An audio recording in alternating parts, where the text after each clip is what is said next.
Hello. Now we are going to see how to print different variety using a loop.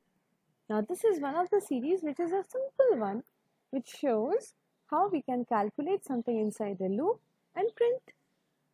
This case we are going to utilize the loop to run from 1 to a variable n. All this while we have seen it work on from constant to constant, but this time we are going to run from constant to a variable. Now let us see.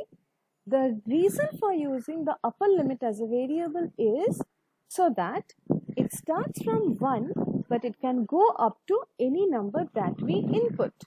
Input means something that we will supply when the work is going on. Now let us run the program. When we will run the program, we will see that the program will not be able to proceed till we supply the value that has to be entered when the work is going on, right? Now enter the limit. Suppose I enter the limit as 6.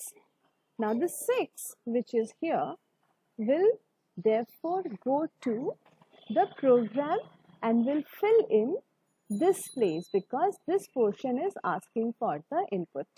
Enter the limit has been printed and n is supposed to be filled up. Suppose n is filled with variable value as 6.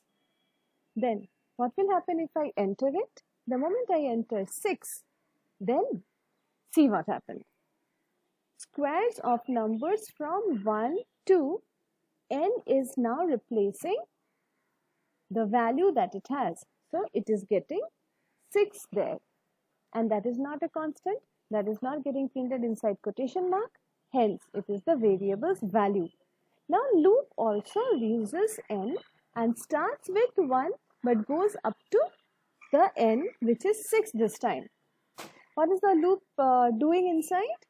Inside it is printing. It is storing the square of k by multiplying k with itself, and it is just printing it.